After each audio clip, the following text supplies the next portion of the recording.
Imaginez la scène. Vous avez l'argent, vous avez choisi la montre. Vous entrez dans une boutique Rolex, prête à dépenser plusieurs milliers, voire plusieurs dizaines de milliers d'euros. Et pourtant, vous ne pouvez pas forcément repartir avec la montre que vous êtes venu chercher, pas parce que vous n'avez pas les moyens, pas nécessairement parce que la montre est en rupture de stock mondial, mais simplement parce que cette montre est difficile à obtenir. Et c'est probablement l'une des choses les plus fascinantes dans le monde du luxe, parce que Rolex ne vend pas seulement des montres. Au fil des décennies, Rolex a réussi à vendre quelque chose de beaucoup plus puissant, le sentiment de posséder un objet que tout le monde connaît, mais que tout le monde ne peut pas facilement acheter. Alors comment une montre fabriquée en Suisse est-elle devenue un tel symbole de rareté? Et surtout, est-ce que Rolex produit réellement trop peu de montres? Ou est-ce que cette difficulté à acheter fait partie du modèle qui a construit sa puissance?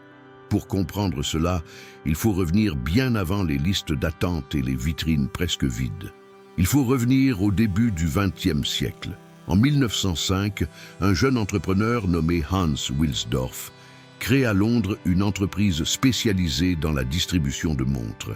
À cette époque, la montre-bracelet n'a pas encore le prestige qu'elle possède aujourd'hui.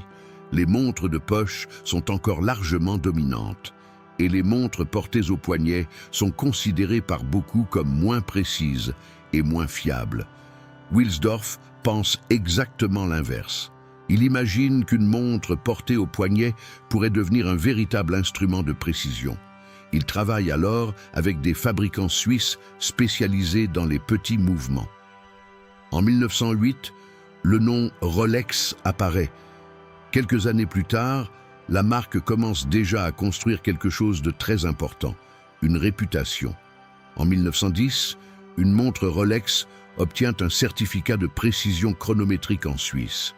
Et en 1914, une Rolex reçoit un certificat de précision de classe A du Kew Observatory en Grande-Bretagne, une distinction jusque-là associée au chronomètre de marine.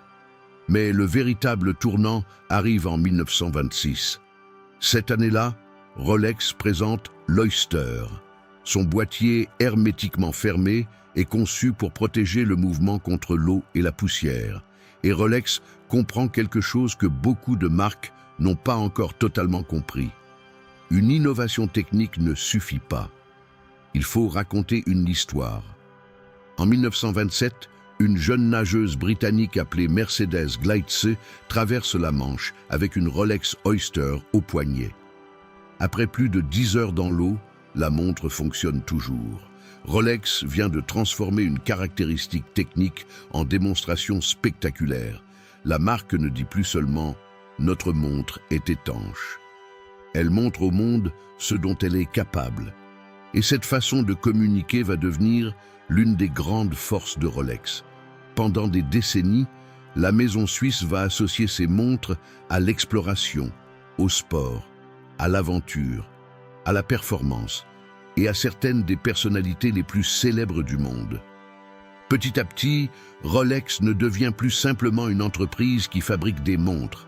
Elle devient un symbole de réussite, de précision, de statut et surtout de reconnaissance immédiate, parce que vous n'avez pas besoin d'être passionné d'horlogerie pour reconnaître une Rolex.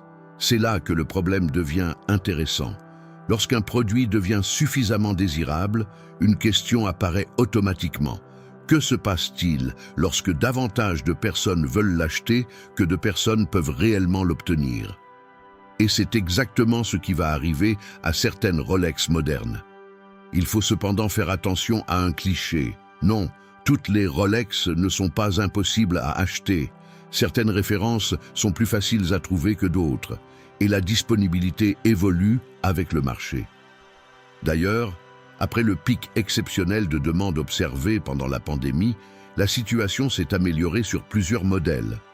En 2025, Watch Pro rapportait notamment que certaines listes d'attente avaient fortement diminué au Royaume-Uni et que certains modèles moins demandés étaient redevenus disponibles sans attente importante. Mais les références les plus convoitées restent une autre histoire. Pourquoi ? parce qu'il existe un cercle extrêmement puissant.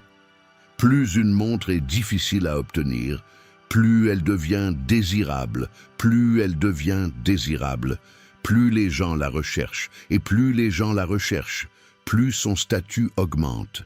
C'est presque une boucle. Prenons un exemple. Vous entrez dans une boutique et voyez 10 montres disponibles. Vous choisissez celle qui vous plaît, vous payez et vous repartez. Il n'y a presque aucun mystère. Mais imaginez maintenant que le vendeur vous explique « Nous n'avons pas cette référence disponible aujourd'hui. » Vous demandez « Quand est-ce qu'elle arrivera ?» Réponse « Nous ne pouvons pas vous le garantir. » Soudain, la montre n'est plus simplement un produit. Elle devient une récompense, et cette psychologie est extrêmement puissante. Parce que le luxe ne fonctionne pas uniquement avec la qualité, il fonctionne aussi avec la perception de la rareté. C'est pour cette raison que les listes d'attente sont devenues un sujet aussi important dans l'univers Rolex. Mais ici, il faut également parler d'un autre marché, le marché secondaire. Lorsqu'une personne ne peut pas facilement acheter une montre neuve auprès d'un détaillant officiel, elle peut se tourner vers un revendeur spécialisé ou le marché de l'occasion. Et c'est là que les choses deviennent particulièrement intéressantes. La montre qui coûtait un certain prix au détail peut être proposée beaucoup plus cher ailleurs. Tout dépend bien sûr de la référence, de la configuration, de l'état, de la demande et de l'évolution du marché. Mais cette différence de prix crée quelque chose d'important, une nouvelle preuve de désirabilité. Le consommateur voit une montre affichée à un prix supérieur à son prix officiel et il se dit « Si des gens sont prêts à payer autant, c'est que cette montre doit être spéciale. » La rareté renforce donc la perception de valeur, et la perception de valeur renforce la demande. C'est l'une des raisons pour lesquelles l'image d'une Rolex peut devenir beaucoup plus puissante que ses caractéristiques techniques seules. Mais cela pose une question encore plus intéressante. Pourquoi Rolex ne fabrique-t-elle pas simplement énormément plus de montres ? Après tout, si tant de personnes veulent acheter une Rolex, produire davantage permettrait théoriquement de vendre davantage. Et Rolex pourrait gagner encore plus d'argent. La réponse est plus complexe qu'il n'y paraît. Rolex est une manufacture intégrée et indépendante qui produit une grande partie de ses composants en interne. La fabrication d'une montre mécanique haut de gamme ne consiste pas simplement à assembler rapidement quelques pièces. Le mouvement, le boîtier, le cadran, le bracelet et de nombreux autres éléments nécessitent une production industrielle très contrôlée. Rolex explique elle-même que son modèle de production intégré va de la fabrication des alliages d'or jusqu'à l'assemblage et à la finition des différentes parties de la montre. La production de qualité demande donc du temps, de la main-d'œuvre qualifiée, des infrastructures et énormément de contrôle.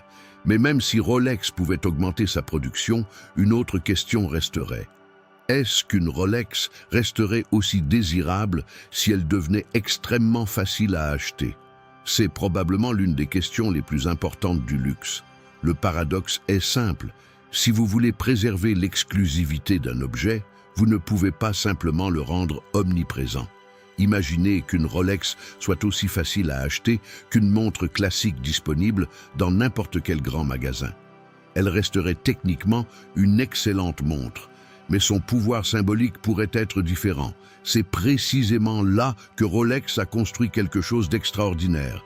La marque est suffisamment célèbre pour être immédiatement reconnue, mais certaines de ces montres restent suffisamment difficiles à obtenir pour conserver cette sensation d'exclusivité.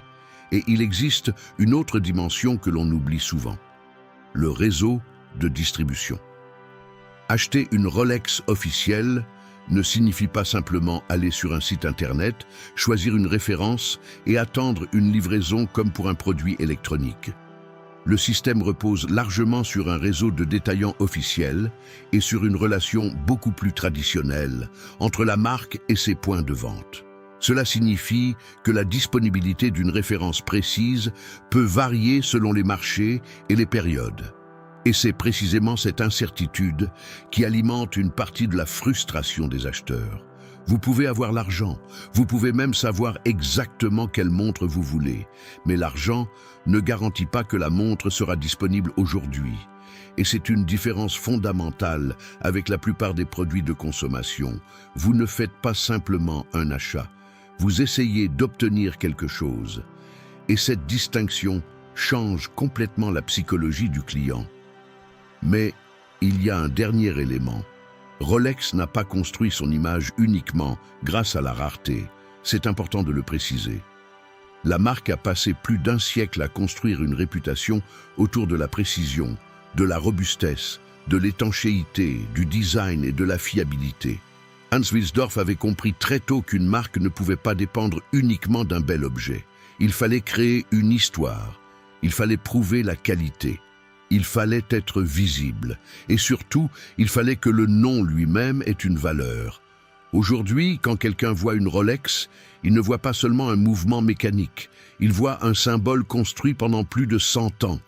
C'est probablement la vraie réussite de Rolex. Le produit est devenu une marque, la marque est devenue un symbole, et le symbole est devenu un objet de désir.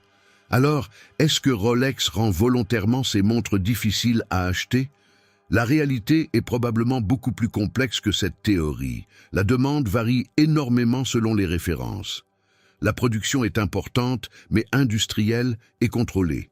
Les listes d'attente ont évolué. Certains modèles sont aujourd'hui beaucoup plus accessibles qu'au sommet de la frénésie du marché. Mais pour les références les plus convoitées, une chose reste vraie. La demande peut largement dépasser la disponibilité immédiate. Et dans l'univers du luxe, c'est précisément cette tension qui rend l'objet encore plus puissant. Parce qu'au fond, Rolex ne vend pas uniquement une montre qui donne l'heure, elle vend une histoire. Une histoire qui commence avec Hans Wilsdorf au début du XXe siècle, qui passe par l'Oyster, par les exploits sportifs et l'exploration, par des décennies de communication, et qui arrive aujourd'hui dans une boutique où un client peut avoir plusieurs milliers d'euros sur son compte, mais repartir sans la montre qu'il voulait. Et c'est peut-être ça le véritable secret de Rolex. La question n'est pas seulement « combien coûte cette montre ?» La vraie question est « est-ce que je peux l'obtenir ?» Et dès qu'un produit devient suffisamment désirable pour transformer l'achat en quête, il a déjà dépassé le simple statut de produit. Il est devenu un symbole. Alors maintenant, j'aimerais savoir ce que vous en pensez. Est-ce que la difficulté à obtenir certaines Rolex augmente leur valeur à vos yeux, ou est-ce que vous trouvez au contraire absurde de devoir attendre, chercher ou payer plus cher sur le marché secondaire pour une montre qui pourrait simplement être disponible en boutique?